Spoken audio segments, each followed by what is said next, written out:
nós vamos conhecer o sistema político eleitoral da Bolívia e o nosso convidado para essa conversa é o embaixador da Bolívia no Brasil, José Alberto Gonçalves. Embaixador, muito obrigada por essa conversa com a gente.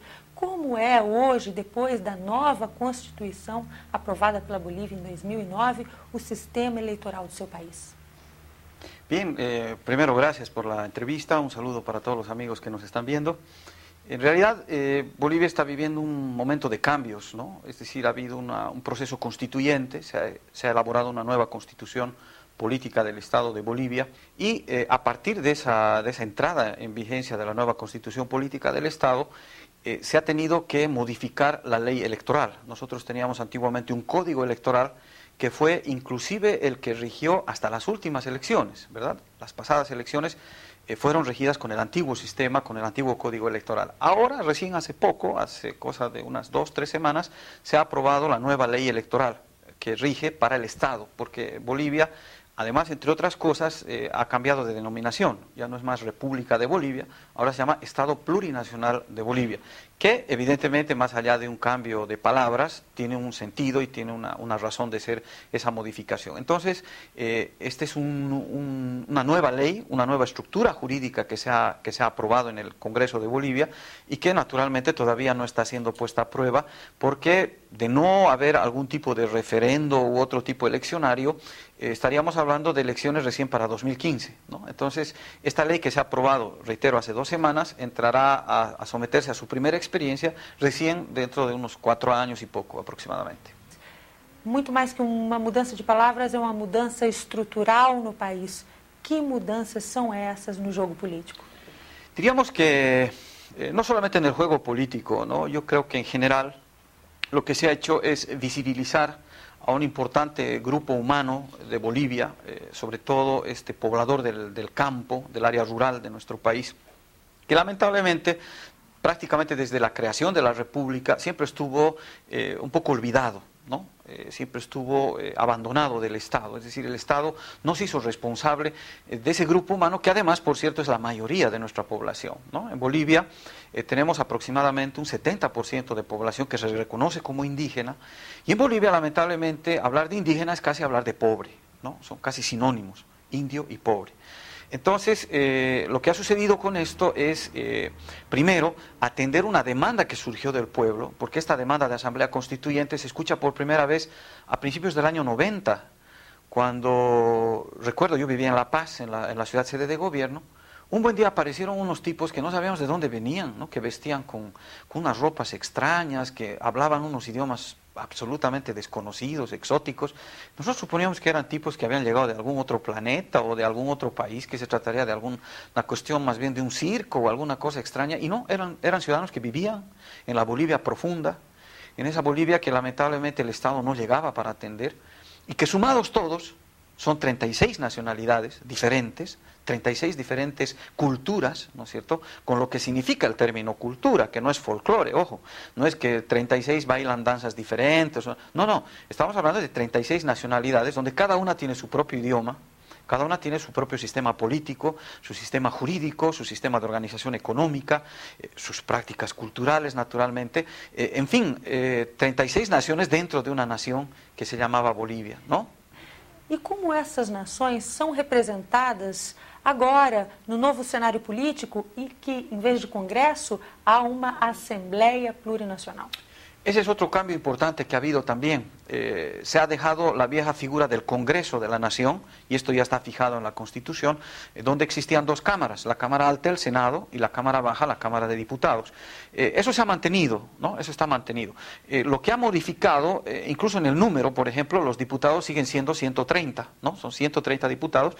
Lo que se ha subido es el número de senadores. Antiguamente eran 27. ¿No? Hoy han pasado a ser 36, hay 9 senadores más, 1 por cada departamento que tiene Bolivia.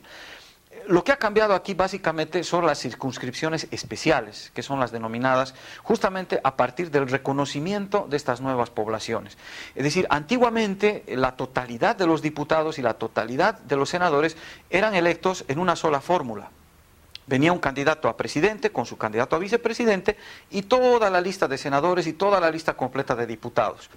Ou seja, uma pessoa que votava no presidente, votava indiretamente também no seu senador e também no seu deputado. Así es.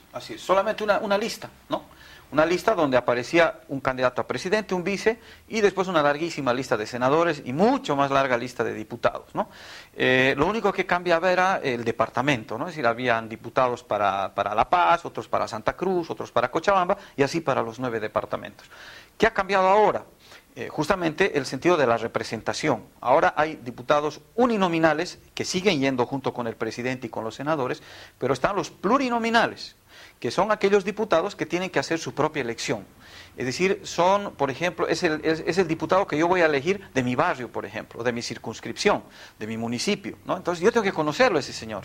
No basta que me diga que él es del mismo partido que del candidato a presidente, sino él tiene que venir y hacer su propia campaña, hacerme las ofertas.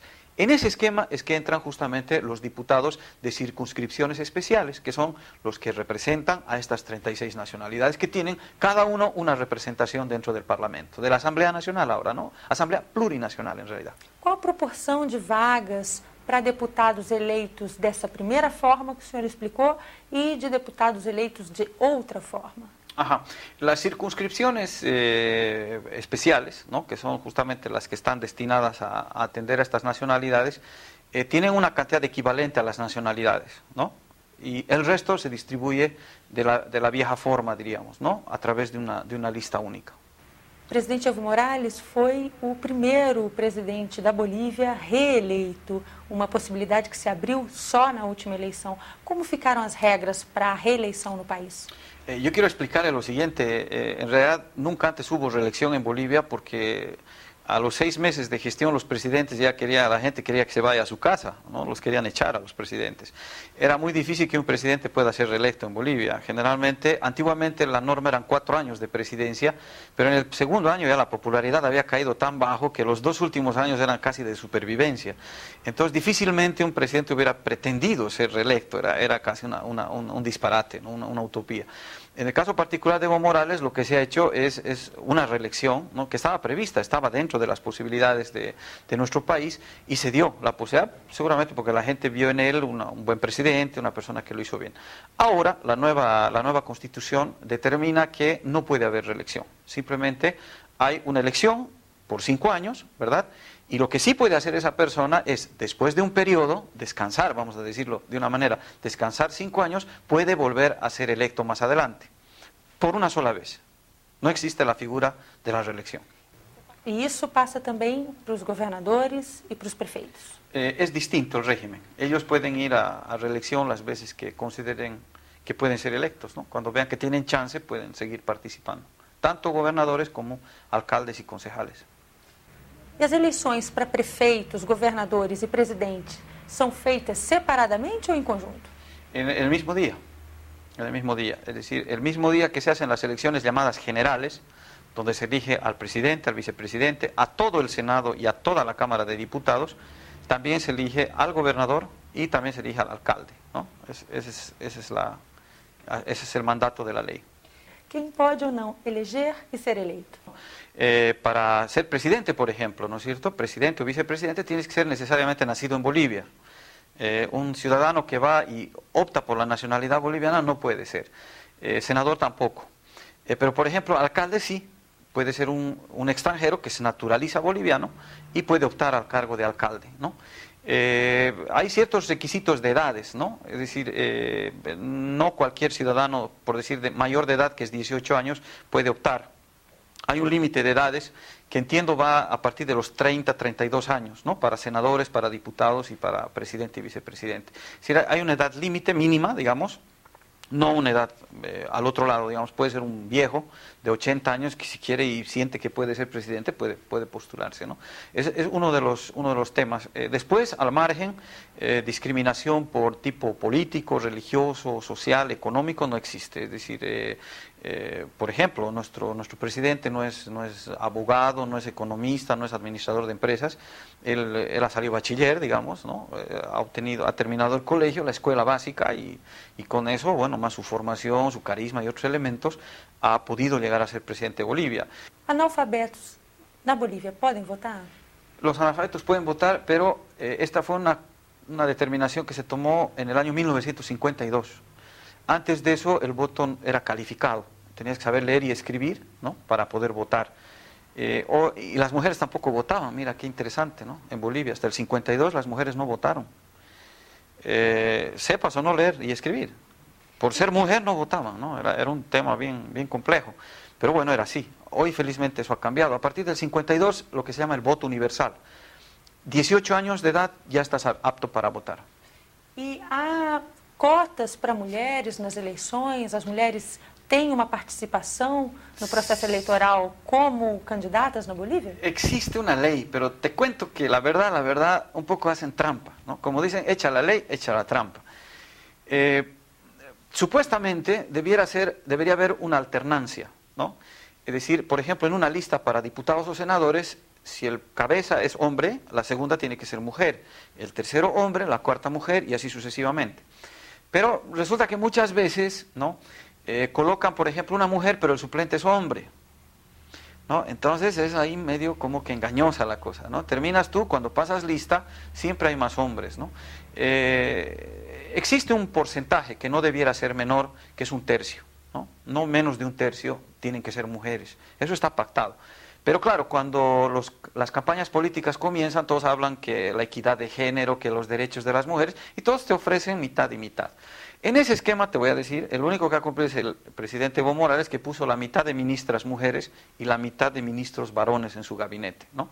En el resto no necesariamente está garantizado ese espacio equitativo, 50 y 50 para hombres y mujeres, pero de todos modos se ha hecho un avance. Yo te digo, hace 25, 26 años, que era cuando volvíamos a la democracia, las mujeres directamente no existían, ¿no? Es decir, eran una figura decorativa, alguna que otra, pero era muy bajo el porcentaje de mujeres. Hoy ha cambiado, felizmente. E por falar em campanhas eleitorais, como são as propagandas políticas e as campanhas eleitorais na Bolívia?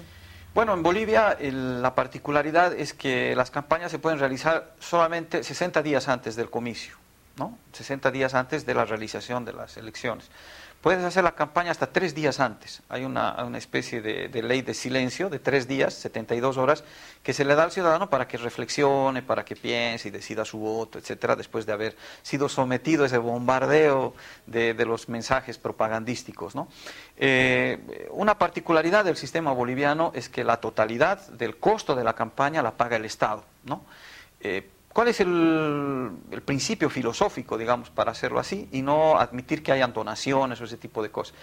Se entiende con la ley que el hecho de que venga un empresario, que venga una persona X o cualquier otra, o una institución y te haga un donativo, un poco condiciona tu función de gobierno. Es decir, si tú vas a ser candidata y yo vengo y te doy X millones para tu campaña, cuando tú seas presidenta o senadora o diputada, vas a tener que pagar un poco esa factura, ¿no? Entonces lo que se pretende en Bolivia es justamente evitar esa situación y que sea el Estado, que sean los impuestos del ciudadano los que vayan a pagar esa campaña. ¿Hay un control de las donaciones? Sí, de las donaciones. En realidad legalmente están prohibidas, no debieran haber donaciones, están al margen de la ley. Volviendo al tema de las mujeres y el voto equitativo, es decir, echa la ley, echa la trampa. Seguramente habrán muchos, incluso candidatos que tienen dinero, que tienen mucha posibilidad económica de enfrentar una campaña y además de lo que le llega de la corte, disponen de sus recursos para poder hacer una campaña más importante. Pero quiero comentarte que en Bolivia, como aquí, hay un número determinado de minutos, una cantidad determinada de espacios para la emisión de la publicidad, que entiendo está en el orden de los 6 minutos por día. Es decir, ninguna fuerza electoral, sumado candidato a presidente, a diputado, a senador, ninguna fuerza puede superar los 6 minutos en emisión de espacios en radio y en televisión. ¿El tiempo es igual para todos? Es igual para todos, no hay ninguna discriminación en ese sentido. Donde sí se discrimina es en el monto que le da la Corte, es en función a la votación obtenida en la anterior elección. Es decir, el que tiene más votos tiene más recursos para hacer su campaña y obviamente el que sacó menos votos tiene un poco menos de recursos, ¿no? Inclusive otro elemento interesante, cuando no llegas al 3% de la votación, tienes que pagar una multa que consiste en devolverle al Estado, en este caso al órgano electoral, todo lo que le ha costado imprimir papeletas electorales, los sobres, etcétera. Es una multa que se le pone al que no llega por lo menos al 3% de los votos, ¿no? Es otra medida que a muchos partidos pequeñitos les hace pensar, ¿no? Les hace decir, bueno, vale la pena que vayamos, porque finalmente vamos a pagar una multa que generalmente es una multa importante, ¿no? E como é a distribuição partidária no seu país, embaixador? Bueno, existe la posibilidad de que cualquier ciudadano que se sienta en condiciones de ser candidato, pues se lance, ¿no es cierto? Requisito imprescindible para que alguien se lance a la presidencia, tener un partido político, ¿no? Entonces, existe evidentemente dentro de la larga historia de nuestro país muchos partidos, ¿verdad? Muchos obviamente han desaparecido, otros están ahí, etcétera. Pero, digamos, es la conformación típica de un partido, ¿no es cierto? Existe un secretariado nacional, secretariados departamentales, están las bases, ellos realizan sus congresos en los cuales justamente eligen a sus candidatos, etcétera. Vamos a decir la verdad, existe bastante verticalismo, ¿no? Es decir, no es muy democrático aquello, ¿no? Porque generalmente los partidos giran en torno a un líder, a un caudillo, ¿verdad? No necesariamente responde a una estructura orgánica. Existen muchas designaciones a dedo, que llamamos nosotros en Bolivia, que es vos, vos, vos y vos no, vos no, vos no. Es decir, en función a una serie de cuestiones, ¿no? Sus valoraciones del carisma, de las posibilidades, de la simpatía, de la popularidad, etcétera, ¿no? Entonces, existe mucho de eso, ¿no? Es decir, existe la figura del caudillo, que es la figura fuerte que va a ir a la presidencia, y después la elección del resto de las listas, digamos, generalmente la hace el mismo candidato, ¿no? Salvo que dentro del partido pueda haber algún tipo de asamblea o de congreso donde eventualmente se le sugiera alguna figura para que vaya en la lista, pero por lo general es un CEN, digamos, no es un comité de alto vuelo, digamos, que son los máximos referentes del partido, que son los que deciden más o menos quiénes van a estar en las listas, ¿no? No existe una limitación en cuanto al número de partidos, pueden participar todos los que quieran. Nosotros hemos tenido récords insólitos en Bolivia, han habido elecciones donde habían hasta 50 candidatos presidenciales, en una locura, sobre todo cuando volvió la democracia y cualquiera se presentaba. Con este tema de las multas un poco ha bajado el entusiasmo, digamos, de mucha gente de querer lanzarse al estrellato, pero igual, estamos hablando de un promedio de 9, 10 frentes generalmente por papeleta, ¿no? Para las elecciones nacionales. ¿Y el voto es obligatorio para la sociedad boliviana? El voto tiene una particularidad, es un derecho y es una obligación a la vez, ¿no? Tú tienes el derecho a votar, nadie te lo puede quitar, ¿verdad? Hasta los presos votan en Bolivia, no sé acá en Brasil, pero en Bolivia las personas que están presas, que están en la cárcel, también tienen derecho a votar. Los migrantes tienen derecho a votar, recién han votado por primera vez en la anterior elección.